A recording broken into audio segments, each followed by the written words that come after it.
Hello guys, Jesse from Fulla Strength and Conditioning here, just at the HQ, getting some work done and just punched out my weekly newsletter. So if you want the weekly newsletter, this gets sent out every Tuesday. Comment below, okay, so type it in. If you do want to receive the weekly newsletter and you don't already, comment below and I will add you to my mailing list.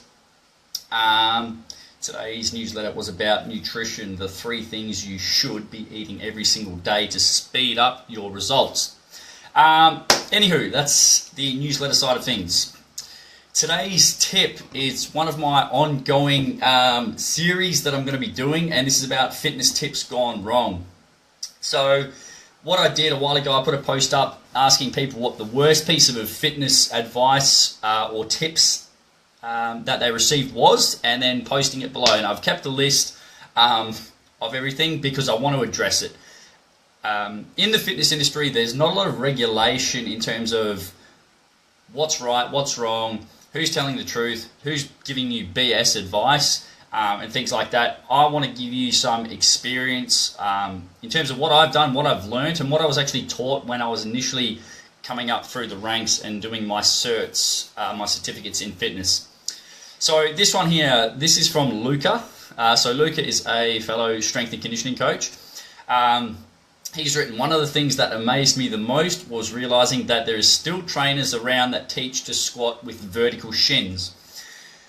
So this is, this goes back a long way. And what he's referring to is basically that your knee should not go past the line of the toes in the squat. And this is the thing, a lot of people say you shouldn't squat, it's bad for your knees. No, it's not. Squatting is not bad for your knees. The way you squat may or may not be bad for your knees, but squatting itself, the movement pattern, is not bad for your knees. I guarantee you right now, if you're sitting down, you're in somewhat of a squat position, okay? And most people that I know don't have knee problems. I've had a knee issue in the past, had nothing to do with squatting.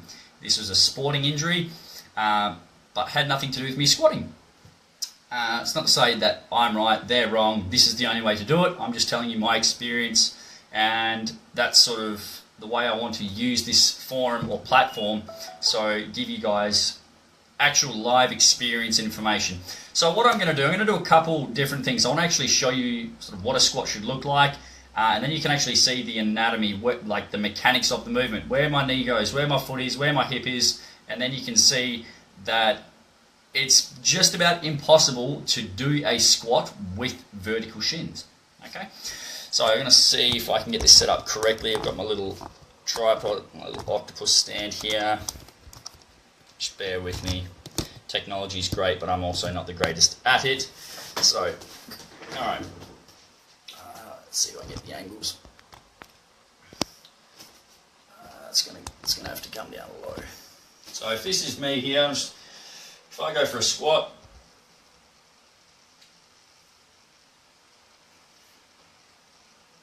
if I'm in this bottom position, you can actually see that my knee is tracking forward, okay? If I try to sit back into my squat any further, I'm gonna fall over. So I'll actually really try to do a squat with a vertical shin where my knee does not translate or go forward.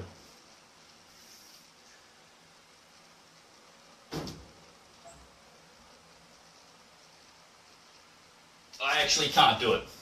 I physically cannot do a squat with a vertical shin unless I bring in an implement or a box to help me into that position. So this is what we call a box squat, and what we're doing, we're pushing the hips right back to allow us to overload the hip joint. So it can be done. Should it be done? Yes and no. It really depends what your goal is. If you do have knee injuries, then perhaps doing a squat where the knee is really driving over the toes may not be the best option. I know people do get knee pain from that. So it really comes down to your anatomy. Do you have any pre-existing injuries? Yes or no? If you don't, if you get no pain doing, say, a front squat with, say I've got a bar racked on the front of my shoulders, if you have no dramas, allowing those knees forward, then that squat's going to be perfectly fine for you. Conversely, if you get knee pain, have a look at the mechanics. Are my knees buckling in? Are they staying out over the toes? Or are they starting to go a little bit wonky? So these are the questions you need to ask yourself. But like I've just demonstrated not long ago, it is just about impossible for me to do even a bodyweight squat with a vertical shin. It's impossible. So just understand that everything that you get told, not everything you get told is actually true or relevant. Give it a try. Just don't take it on face value. If someone says, that's black, is it black? Have a look for yourself. Define for yourself. Is this what it says it is? Okay? It says it's 400 pages. Open it up. Does it say it's 400 pages? Same for a squat. Because someone tells you you're not allowed to have your knees going forwards, is that true, or are you just hearing it secondhand news from someone? So in terms of the actual squat, it's both. I want to just run through the mechanics of it so you can understand why this sort of gets brought up. The knee is involved in the squat. It is, okay? The joints affected are the knee, the hip, and the ankle, okay? If we can do it with good mechanics, the knee is going to be safe, which means we're creating torque at the foot and the hip, which makes it a rotational force, and that's your active foot position. If you're not sure how to do that, have a look on my YouTube channel, Fulla Strength and Conditioning, and then type in active foot, and you'll see that drill come up where I actually work on how to create a stable foot. Then from there, you're actually driving the knees outward. Once again, you're creating a stable hip position, but you're also allowing yourself into that bottom position. So if I go from the side view again, I know, very fancy, very technical today. Let's see if I can get that. If I don't get my knees out the way, I'm going to run into a wall.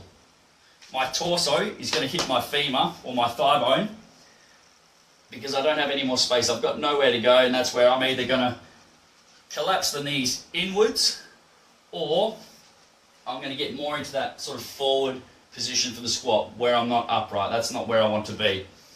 So you need to make sure the knees are being pressed out to allow you that space in the bottom of your squat.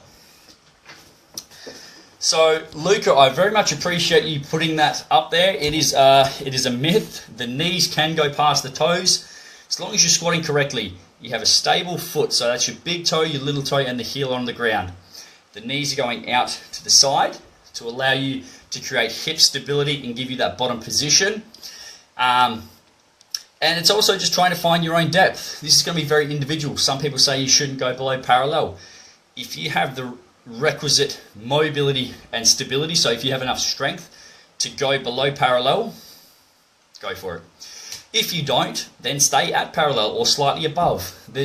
Unless you're competing in the sport of powerlifting, there's no sort of definitive depth. If you can't do it safely, don't do it. That's the bottom line. But it's very interesting. A lot of people still say it. And like Lucas said here, trainers teaching people how to squat with vertical shins. It's pretty much impossible unless you're doing a box squat. So that's another fitness tip gone wrong, guys. If you have any more, comment below. I'd love to address them. I want to get this word out to as many people as I can. If you liked it, give it a thumbs up. Share it forwards. Tag a friend if you think they're maybe doing something with some poor form. Send them over to our page, Fulla Strength and Conditioning. We've got plenty of content coming out pretty much on a daily basis, so I'd love to share that with whoever wants to listen and whoever wants to actually apply it. That's it, guys. I hope you enjoyed it. Keep squatting. Allow the knees slightly forward, but just make sure you're getting those hips into that right position and that torso position as well, so you're not folding over at the front. Thanks for watching, guys. I will speak to you later on. Peace.